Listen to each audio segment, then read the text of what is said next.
بسم اللہ الرحمن الرحیم۔ السلام علیکم ناظرین، اردو سٹوری اسٹوڈیو میں خوش آمدید۔ میرا نام سائرہ ہے۔ یہ میری زندگی کی کہانی ہے۔ میں تپتی ریت پر بیٹھی تھی اور دور کہیں دیکھ رہی تھی۔ سوچ رہی تھی کہ آج کیا ہوگا، چونکہ آج وہ دن تھا جب میری زندگی کا فیصلہ ہونے والا تھا۔ میں نے اپنی زندگی میں بہت ہی زیادہ مشکل وقت دیکھا تھا، جبکہ میری عمر بہت کم تھی۔ میری عمر تو گڑیوں سے کھیلنے کی تھی، لیکن کیونکہ ایک انسان نے مجھے اس مقام پر پہنچایا تھا۔ میں نے اپنے پیٹ پر ہاتھ رکھا اور تھوڑی دیر کے بعد میری اماں وہاں پر آ گئی۔ اس نے کہا کہ آ جاؤ۔ میں نے کہا کہ امی، کہ آج کے بعد میری زندگی بدل جائے گی۔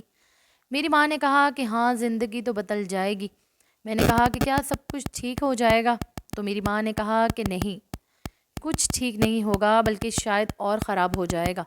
میں نے رونا شروع کر دیا۔ ماں نے کہا کہ ایک عورت ہونا ہی ایک سزا ہے، اور جب عورت پیدا ہو جاتی ہے تبھی اس کے ساتھ مسئلے مسائل بننا شروع ہو جاتے ہیں۔ کوئی اس کی پیدائش سے خوش نہیں ہوتا ہے، اور اس کے بعد اسے بھی امیدیں لگائی جاتی ہیں جن پر اگر وہ پورا نہ اترے تو اس کے لیے جینا حرام کر دیتے ہیں۔ سارے جہاں کی امیدیں اور معیار اس کے سامنے رکھ دیے جاتے ہیں۔ عزتوں کی پگڑیاں اس کے کندھوں پر رکھ دی جاتی ہیں، جن کی حفاظت بھی اس نے کرنی ہوتی ہے۔ نسل کو آگے بڑھانے کی ذمہ داری بھی اس کو دی جاتی ہے، ان کی تربیت کی بھی۔ اب میں کیا کچھ کہوں تجھے، ڈرانا نہیں چاہتی، اور تو بھی وقت تو پہلے سے بڑی ہو گئی ہے، کیا کر سکتی ہوں؟ میری ماں نے کہا کہ کچھ خراب، اور مجھے وہاں سے لے گئی جہاں وہ مجھے لے کر جا رہی تھی۔ وہاں میں جانا نہیں چاہتی تھی۔ یہ آج سے 10 مہینے پہلے کی بات ہے۔ ہم لوگ ایک بہت ہی گنجان آباد علاقے میں رہتے تھے۔ یہاں پر گنتی کے ہی چند گھر تھے اور ایک چھوٹی سی دکان۔ ایک نرس بیٹھی تھی جو لوگوں کا علاج کرتی تھی، اور اس کے علاوہ کچھ بھی نہیں تھا۔ کپڑے جوتے لینے کے لیے بہت دور جانا پڑتا تھا، ریگستان کو پار کرنا پڑتا تھا۔ ہمارا علاقہ بہت ہی چھوٹا سا تھا۔ کچھ لوگوں کو تو اس علاقے کے بارے میں پتہ بھی نہیں تھا کہ یہاں پر انسان رہتے ہیں یا نہیں۔ ہمارا ایک ہی گھر تھا، اور وہ گھر اتنا بڑا نہیں تھا، لیکن اس میں پورے 15 لوگ رہتے تھے۔ میں، میرے ماں باپ، میرا ایک چھوٹا بھائی، میرے چاچو اور ایک میرے بابا کے کزن بھی رہتے تھے جو ان کے چاچو کے بیٹے تھے۔ ہم ان کو چاچو ہی کہتے تھے۔ میرے دادا دادی بھی زندہ تھے، اور میرے بابا کے چاچا بھی وہیں پر رہتے تھے۔ ہمارے خاندان میں لڑکی کی پیدائش کو اچھا نہیں سمجھا جاتا تھا۔ لڑکی کیوں پیدا ہوئی؟ جب میری ماں کی شادی ہوئی تو ان کی پہلی اولاد میں تھی۔ سب کا کہنا تھا کہ پہلا بیٹا ہونا چاہیے تھا، لیکن پہلے میں پیدا ہو گئی، نہیں تو ان کی عزت کوئی نہیں رہنی تھی، لیکن ابھی بھی میری وجہ سے ان کو باتیں سننے کو ملتی تھی۔ پر میری ماں سب سے زیادہ مجھ سے ہی محبت کرتی تھی۔ میں حیران تھی کہ وہ بھی ان لوگوں میں پلی بڑی تھی۔ ان کی تربیت تو ایسی ہی کی گئی تھی جو بیٹیوں سے نفرت کرتے تھے، لیکن میری ماں نے تو ہمیشہ مجھے پیار کیا، کیونکہ میری ماں نے مجھے پیدا جو کیا تھا، میرے لیے تکلیفیں اٹھائی تھیں، باتیں سنی تھی۔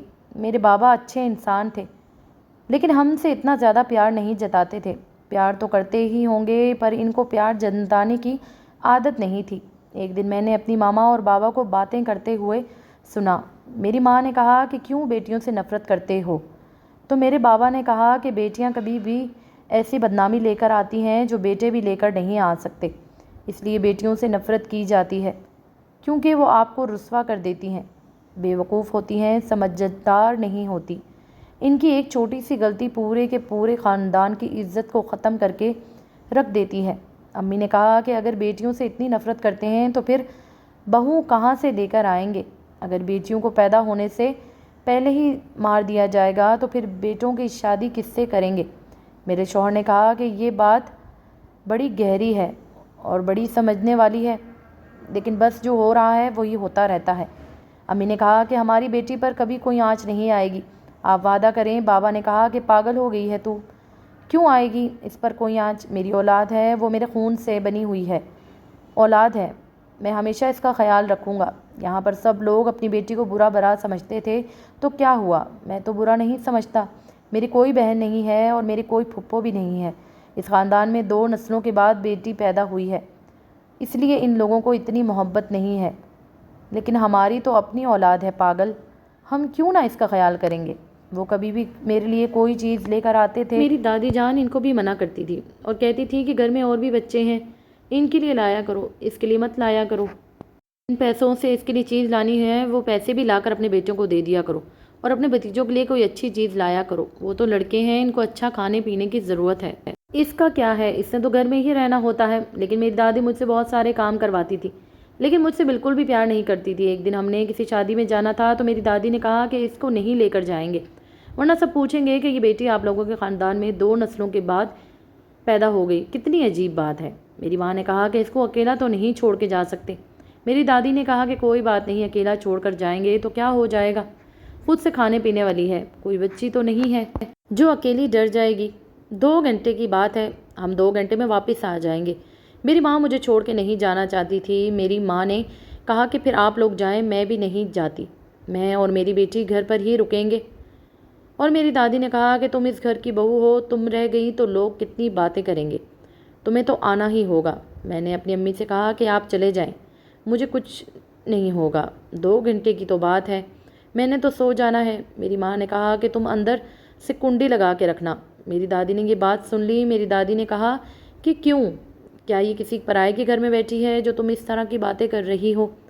میری ماں نے کہا کہ آپ نہیں سمجھتی، یہ میری بیٹی ہے، آپ کسی بیٹی کی ماں نہیں ہیں، اس لیے آپ کو نہیں پتہ۔ میری دادی نے کہا کہ اچھی بات ہے کہ میں کسی بیٹی کی ماں نہیں، اور تمہاری بیٹی اگر بیٹی ہے تو تمہیں اس بات پر شرمندگی ہونی چاہیے، فخر نہیں ہونا چاہیے۔ میری ماں دادی کے ساتھ بحث نہیں کرنا چاہتی تھی، اس لیے خاموش ہو گئی، لیکن مجھے چھوڑ کر ان کو جانا ہی پڑا، کیونکہ وہ ایک خاندان کے بچوں میں سے سب سے بڑی بہو تھی، اور اگر وہ نہیں جاتی تو واقعی لوگ بہت باتیں کرتے۔ میرا دل تو بہت تھا شادی میں جانے کا، لیکن میری ماں مجھے کبھی بھی لے کر نہیں جاتی تھی۔ وہ اگر لے کر جانا بھی چاہتی تھی تو یہ لوگ مجھے نہیں جانے دیتے تھے۔ میں گھر میں ہی بیٹھ گئی۔ امی نے کہا تھا کہ اندر سے کنڈی لگا لینا، لیکن میں کنڈی لگانا بھول گئی اور مجھے نیند آ گئی۔ جب میری آنکھ کھلی تو میں بستر پر ہی پڑی ہوئی تھی۔ ابھی میں اٹھی تھی کہ میں 10 منٹ بعد میری ماں آ گئی۔ آتے ہی مجھ سے پوچھا کہ ٹھیک ہو، سب کچھ ٹھیک ہے؟ میں نے کہا کہ ہاں، بس میں تو سو گئی تھی، لیکن رات تک مجھے بخار ہو گیا۔ میری ماں نے کہا کہ لگتا ہے میری بیٹی اکیلی ڈر گئی ہے، اسی لیے اس کو بخار ہو گیا ہے۔ میرے بابا میرے لیے دوائی لے کر آئے۔ دن اسی طرح گزرتے جا رہے تھے۔ میری طبیعت بہت زیادہ خراب رہنے لگی، کبھی میرے پیٹ میں درد ہوتا تو کبھی مجھے الٹی آتی۔ میری ماں مجھ سے نرس کے پاس لے جاتی، جس نے ایک چھوٹا سا کلینک کھولا ہوا تھا۔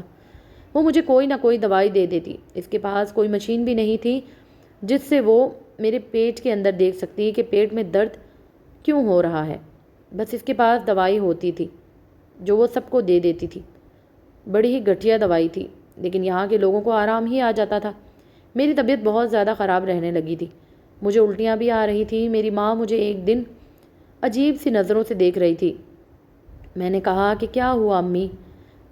امی نے کہا کہ کوئی بات نہیں، ایسا تھوڑی ہو سکتا ہے کہ انہوں نے ایسا کہا۔ تو میں نے کہا کیسا نہیں ہو سکتا، کیا ہوا ہے؟ انہوں نے کہا کہ نہیں، کچھ نہیں لگتا، تو انہیں کوئی الٹی سیدھی چیز کھا لی ہے، اس کے جراثیم تیرے پیٹ کے اندر بیٹھ گئی ہیں، تبھی تو ٹھیک نہیں ہو پا رہی ہے۔ میری ماں ویسے بہت ہمت والی خاتون تھی، اس نے ساری زندگی ہمت سے کام لیا تھا۔ میرے دادا اور دادی بڑے غصے والے تھے، لیکن میری ماں نے آج تک اس کے سامنے ایک لفظ نہیں بولا تھا۔ میری دادی نے کبھی ان سے محبت نہیں کی، میرے دادا نے بھی نہیں کی، کیونکہ ان کی پہلی بیٹی تھی اس لیے، لیکن میری ماں صبر و شکر سے سب کچھ کرتی رہی۔ پھر دن اسی طرح گزرتے جا رہے تھے۔ میرا پیٹ اچانک سے بڑھنے لگا تھا۔ میری ماں نے کہا کہ لگتا ہے اس کے پیٹ میں پانی بھر گیا ہے، یا اس کے پیٹ میں انفیکشن ہو گیا ہے، تبھی اس کا پیٹ اتنا موٹا ہوتا جا رہا ہے۔ میرے بابا بھی پریشان تھے۔ انہوں نے کہا کہ تجھے پھر شہر لے جانا پڑے گا، لیکن ابھی تو شہر لے جانے کے پیسے نہیں ہیں، 1 مہینہ صبر کرو، اگلے مہینے لے جاؤں گا۔ میری ماں نے کہا کہ 1 مہینے تک درد برداشت کرنے گی؟ بابا نے کہا کہ درد کی گولی دے دیا کرو، اور کچھ نہیں کر سکتے۔ اگلے مہینے بابا کے پیسے آئے تو وہ مجھے اور میری ماں کو لے کر شہر چلے گئے ڈاکٹر کو چیک اپ کروانے کے لیے۔ ڈاکٹر نے جب مجھے چیک کیا تو وہ حیران رہ گئی۔ اس نے کہا کہ آپ کی بیٹی تو ماں بننے والی ہے۔ یہ سن کر میں بھی حیران رہ گئی۔ امی نے کہا کہ نہیں، یہ کیسے ہو سکتا ہے؟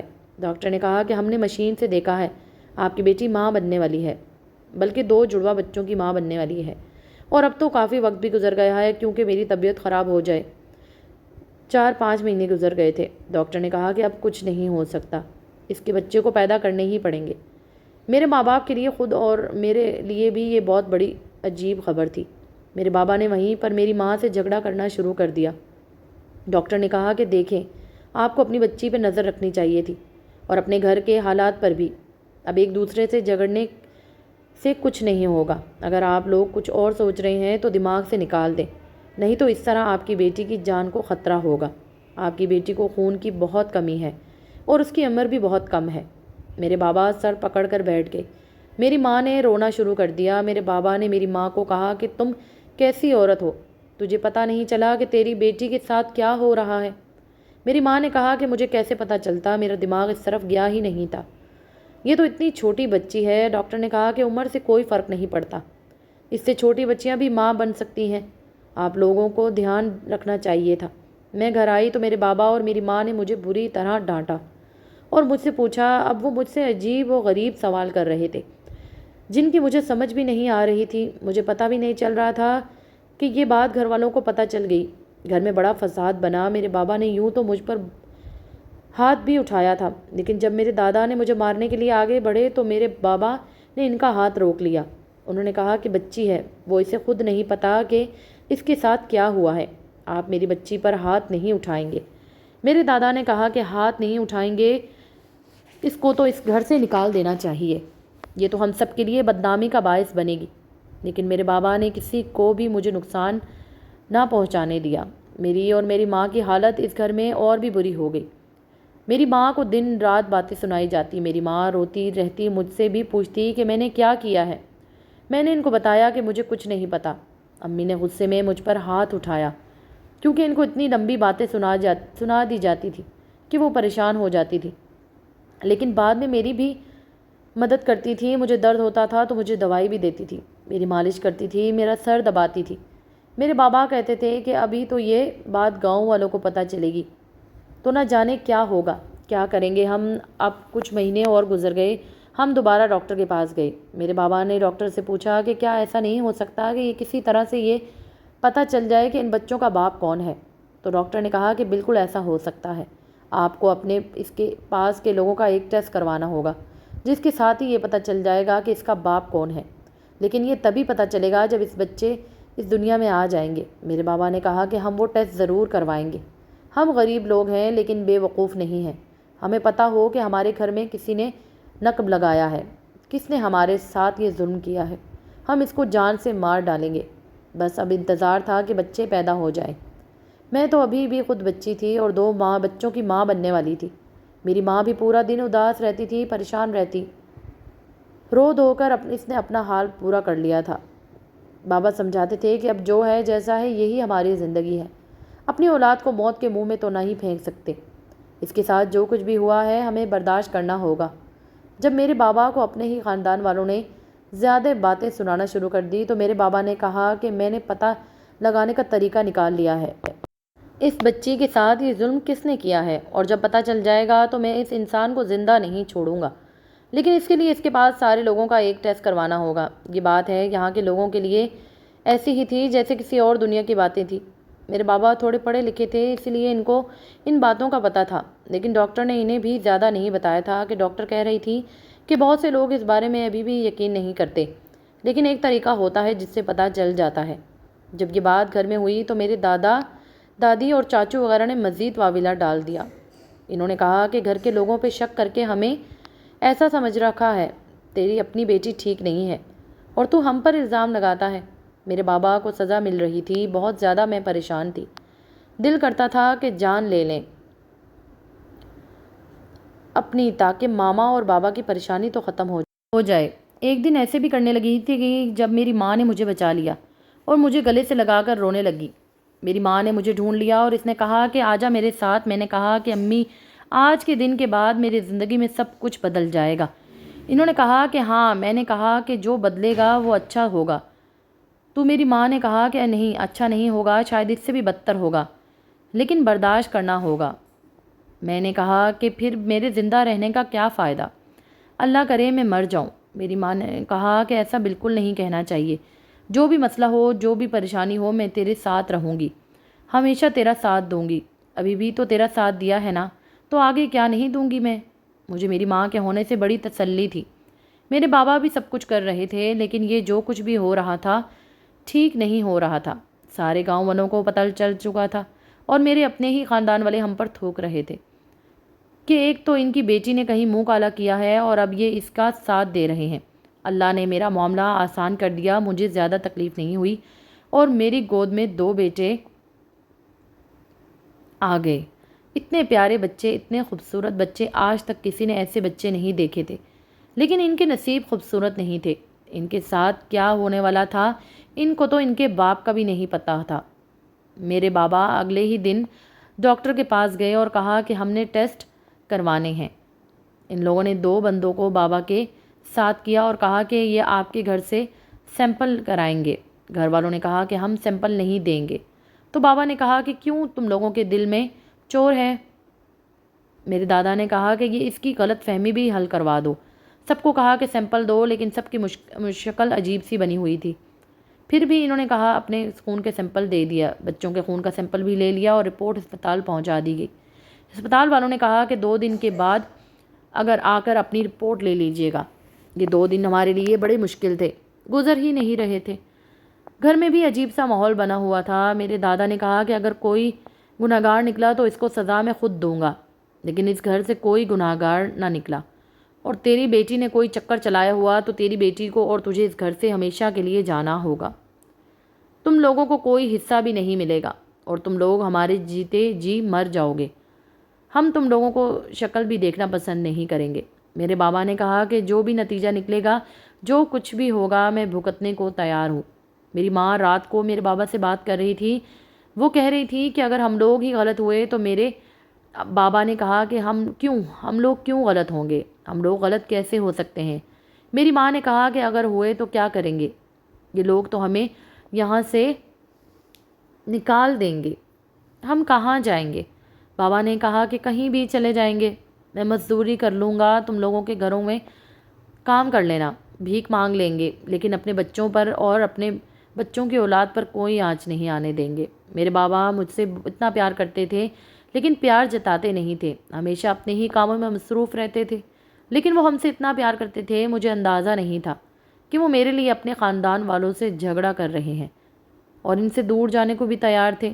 میری ماں نے رونا شروع کر دیا۔ میرے باپ نے کہا کہ رو نہیں، سب ٹھیک ہو جائے گا۔ بچے بہت چھوٹے تھے لیکن مجھے تنگ نہیں کرتے تھے، شاید ان کو پتہ تھا کہ ان کی ماں اتنا زیادہ برداشت نہیں کر سکتی، اس لیے چپ چاپ پڑے رہتے تھے۔ پر ان کا خرچہ کون سنبھالنا تھا؟ کیا ہوتا کیا نہیں ہوتا کچھ سمجھ نہیں آ رہی تھی۔ 2 دن بڑی مشکل سے گزرے۔ رپورٹ سامنے آ گئی۔ ڈاکٹر نے میرے باپ کو بلایا اور وہیں پر ان کو رپورٹ بھی سمجھا دی۔ جب بابا واپس آئے تو غصے سے لال ہوئے پڑے تھے۔ ان کے پاس ایک ہی موقع تھا، گھر میں سب لوگ موجود تھے۔ میرے دادا نے کہا کہ بتاؤ کیا ہے کیا نہیں۔ میرے دادا نے کہا کہ اگر کوئی گنہگار گھر سے ہوا تو میں خود اسے سزا دوں گا۔ میرے باپ نے کہا کہ پھر سزا دینے کے لیے تیار ہو جاؤ، کیونکہ جس نے میرے ساتھ یہ سب کچھ کیا ہے وہ میرے باپ کا کزن تھا، جس کو میں چاچو بولا کرتی تھی، اور یہ اسی دن کی بات تھی جب میری ماں مجھے گھر پر چھوڑ کر چلی گئی تھی اور میں گھر پر اکیلی تھی اور یہ سب لوگ شادی میں چلے گئے تھے۔ میرے بابا نے اسے گریبان سے پکڑ لیا اور اسے مارنا شروع کر دیا۔ میرے دادا نے اسے چھڑوایا اور کہا کہ میں خود اس کو سزا دوں گا۔ میرے دادا نے نہ صرف اس کو بلکہ اس کے باپ کو یعنی میرے بابا کے چاچو کو اور ان کی فیملی کو بھی گھر سے نکال دیا اور کہا کہ آپ لوگوں کا اب ہمارے ساتھ کوئی واسطہ نہیں ہے اور آپ لوگوں کی کوئی حصہ بھی نہیں ملے گا۔ انہوں نے کہا کہ ہم کیس کریں گے۔ تو میرے دادا نے کہا کہ جب تک کیس ختم ہوگا تب تک تم بھی اس دنیا میں نہیں رہو گے اور میں بھی مر چکا ہوں گا۔ میرے دادا نے ہم سے معافی مانگی، میری ماں سے بھی، میرے بابا سے بھی۔ انہوں نے میرے سر پر ہاتھ رکھا، مجھے بھی گلے سے لگایا اور ان کی آنکھوں میں بھی آنسو آ گئے۔ اب ان کو محسوس ہوا کہ ہم لوگ کتنی بڑی تکلیف سے گزرے تھے۔ انہوں نے کہا کہ میں بھی ابھی تک زندہ ہوں، جب تک میں ہوں تب تک کوئی پریشانی نہیں ہوگی۔ انہوں نے کاروبار کا انچارج میرے بابا کو بنا دیا اور اب میرے بابا ہی سارے گھر کو سنبھالتے تھے۔ ہمیں کسی چیز کی کمی نہیں ہوتی تھی، بچوں کو بھی سب لوگ مل جل کے سنبھالتے تھے۔ میری ماں کو بھی سب لوگ عزت دینے لگے تھے۔ انہوں نے کہا کہ تم لوگ واقعی بہت اچھے ہو، اپنی اولاد کے لیے تم لوگوں نے کیا کچھ نہیں کیا، یہ اچھے ماں باپ ہونے کی نشانی ہے اور اچھے ماں باپ ہونا کوئی گناہ نہیں ہے۔ اس لیے ہم لوگ بھی ہمیشہ تم لوگوں کا ساتھ دیں گے۔ میرے دونوں بچوں کے نام رکھ دیے گئے، ایک کا نام شمس اور دوسرے کا نام قلم۔ دونوں ہی بہت خوبصورت اور اچھے بچے تھے۔ میرے دادا کہتے تھے کہ یہ لوگ اچھا نصیب لے کر آئے ہیں، کیونکہ جب یہ پیدا ہوئے تو اس کے بعد سے کاروبار بھی بڑھتا گیا۔ ہم لوگوں نے یہ علاقہ چھوڑ دیا اور شہر میں جا کر اپنا گھر بنا لیا۔ اب ہم لوگ شہر میں رہتے ہیں۔ میرے بچے بڑے ہو گئے ہیں، 4-5 سال کے ہو گئے۔ ہم لوگوں کو یہی کہتے ہیں کہ یہ میرے بیٹے نہیں بلکہ میرے بھائی ہیں۔ میری ماں کہتی ہیں کہ کل کو تیری شادی کریں گے تو ان کے ساتھ نہیں لے کر جائے گی، لیکن یہ ہمیشہ خوش رہیں گے کیونکہ ہم ان کا خیال رکھیں گے۔ میں کہتی ہوں کہ نہیں، میں اپنے بچوں کو ساتھ لے کر جاؤں گی، کیونکہ اب میں ماں بن گئی ہوں تو میرے اندر ماں والا عنصر آ گیا ہے۔ میں اپنی اولاد سے دور نہیں رہنا چاہتی، لیکن ابھی تو میری شادی کی کوئی امکانات نہیں ہے۔ میرے دادا کہتے ہیں کہ ایسا کوئی رشتہ ملے گا جس کو ہم سب کچھ بتا دیں گے۔ اگر ان کو پھر بھی تم قبول ہوئی تو ہم رشتہ کریں گے، کیونکہ اگر بعد میں پتہ چلا تو بہت مسئلے بنیں گے۔ میرے بابا کہتے ہیں کہ ایسا کون ہوگا؟ تو میرے دادا کہتے ہیں کہ دنیا میں بہت اچھے لوگ ہیں، تم لوگ بھی تو ہو نا، کوئی نہ کوئی مل ہی جائے گا، اور اس کے ساتھ ہی ہم اپنی پیاری بیٹی کی شادی کروا دیں گے، اور اس نے اگر قبول کیا تو وہ بچوں کو بھی اپنے ساتھ ہی لے جائے گی۔ میں خوش ہوں گی۔ جب تک میں جوان ہوں گی میرے بچے بھی جوان ہو جائیں گے، میرا سہارا بنیں گے، میرا بازو بنیں گے۔ میرے 2 شیر جیسے بیٹے ہوں گے اور جو ہمیشہ میرا ساتھ دیں گے۔ جن لوگوں نے میرے ساتھ یہ بری حرکت کی ان کو گھر اور کاروبار سے نکال دیا گیا تھا۔ سنا ہے کہ اب وہ ایک کچے سے گھر میں رہتے ہیں۔ ان کے گھر میں 2 وقت کی روٹی بھی نہیں ہوتی۔ یہ دنیا کی ہر مصیبت، ہر بیماری انہی کے گھر میں پڑی رہتی ہے۔ وہ ہم سے معافی مانگنے آئے تھے۔ میرے دادا نے کہا کہ زمین پر ناک بھی رگڑو گے تو بھی معاف نہیں کروں گا، چلے جاؤ یہاں سے، تمہاری شکل میں نہیں دیکھنا چاہتا۔ وہ لوگ بڑے برے حالتوں میں ہیں، شاید یہی اللہ کا انصاف ہے جو ان کے ساتھ ہوا۔ انہوں نے خود اپنے لیے کمایا تھا اور ہمارے صبر کا پھل ہمیں مل چکا تھا کہ ہماری زندگی میں سب کچھ ٹھیک ہو گیا اور ہمارے حالات پہلے سے زیادہ اچھے ہو گئے۔ اگر آپ کو آج کی ہماری کہانی پسند آئی ہے تو اسے لائک کیجئے اور اپنے پیاروں کے ساتھ شیئر کیجئے، اور ہاں، اگر ابھی تک آپ نے ہمارا چینل سبسکرائب نہیں کیا تو ضرور کیجئے۔ ملتے ہیں کل ایک نئی اور دلچسپ کہانی کے ساتھ، تب تک کے لیے اللہ حافظ۔